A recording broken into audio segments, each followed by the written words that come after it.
Assalamualaikum warahmatullahi wabarakatuh. Perkenalkan, kami dari kelompok 6 akan membawakan materi tentang stratifikasi sosial, di mana kami mengambil media PPT sebagaimana kita menampilkan gambar pada PPT tersebut, lalu menjelaskannya secara rinci. Nah, kelompok kami beranggotakan 5 orang. Yang pertama saya sendiri, Muhammad Homsur Homangkopu, dan yang kedua ada Tri Afdaliah, yang ketiga ada Iwan Setiawan, yang keempat ada Yeni Nisi, dan yang kelima ada Rafika Azhara. Nah, langsung saja lanjut ke materi ke pertama yang dibawakan oleh saya sendiri,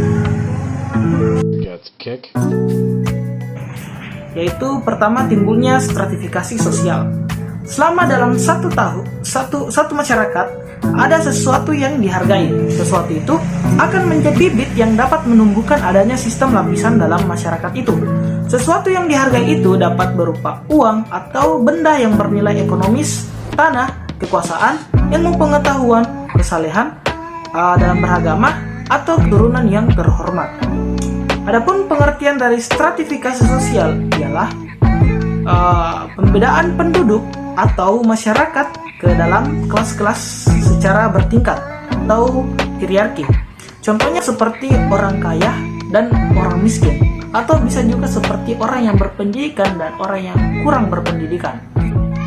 Baik, selanjutnya ialah ada 2 tipe sistem stratifikasi sosial.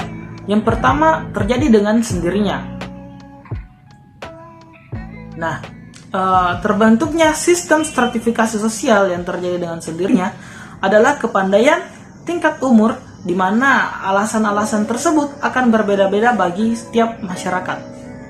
Yang kedua, ada sengaja disusun untuk mencapai tujuan bersama. Nah, misalnya seperti stratifikasi sosial yang berdasarkan kekuasaan atau wewenang resmi dalam organisasi formal seperti pemerintah, yang disusun secara teratur baik vertikal maupun horizontal untuk mencegah timbulnya pertentangan. Oke, mungkin sekian dari saya. Lanjut ke materi selanjutnya. Oke, selanjutnya sifat sistem stratifikasi sosial. Yang pertama, sistem stratifikasi tertutup, yaitu sistem stratifikasi yang membatasi kemungkinan kepindahnya anggota masyarakat dari satu lapisan ke lapisan yang lain, baik ke atas maupun ke bawah. Contohnya, sistem kasta pada masyarakat feodal. Yang kedua, sistem stratifikasi terbuka, turun ke lapisan di bawahnya. Selanjutnya, kelas sosial. Di dalam uraian mengenai stratifikasi sosial, senantiasa dijumpai istilah kelas sosial atau sosial.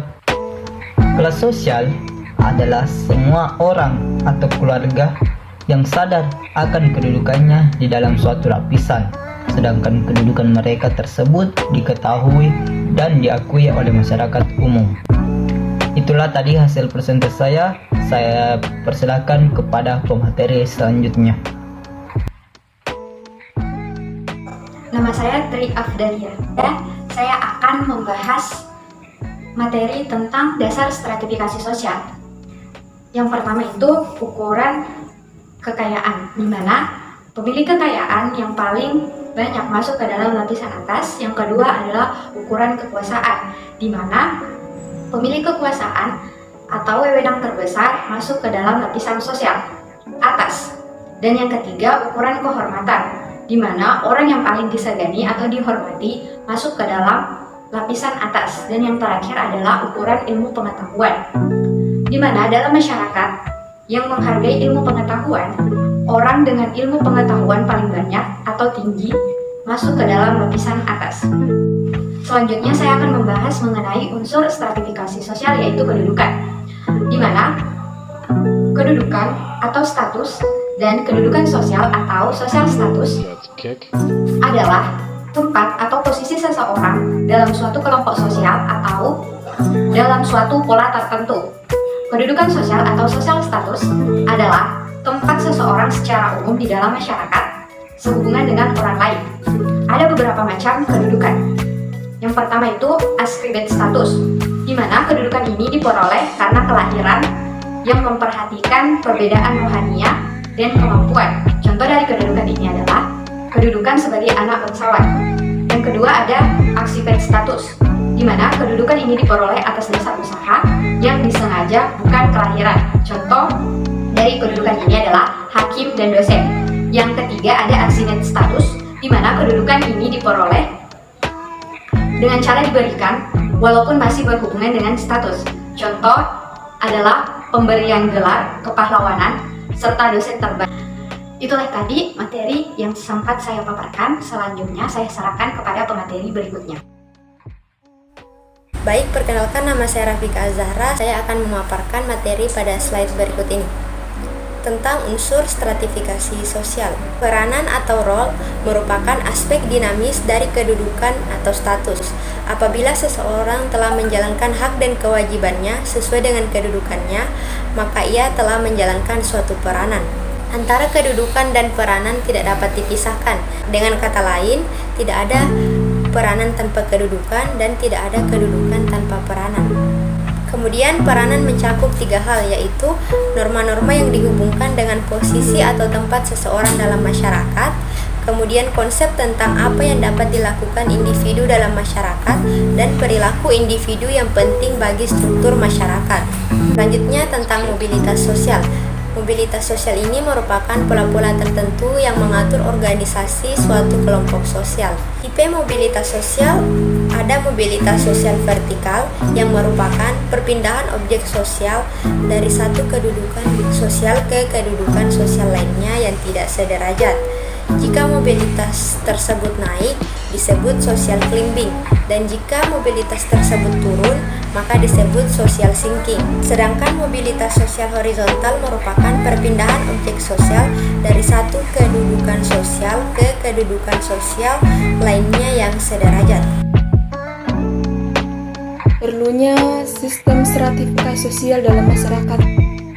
Adanya peranan sistem stratifikasi sosial dalam masyarakat sekaligus memecahkan masalah yang dihadapi oleh masyarakat. Misalnya, menempatkan individu-individu pada tempat-tempat yang tersedia dalam struktur sosial, serta mendorong untuk melaksanakan kewajiban yang sesuai dengan kedudukan dan peranannya. Nah, itulah tadi media pembelajaran yang kami gunakan dan juga pemaparan materi tentang stratifikasi sosial. Sekian dari kami. Wassalamualaikum warahmatullahi wabarakatuh.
got the kick?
Got the kick?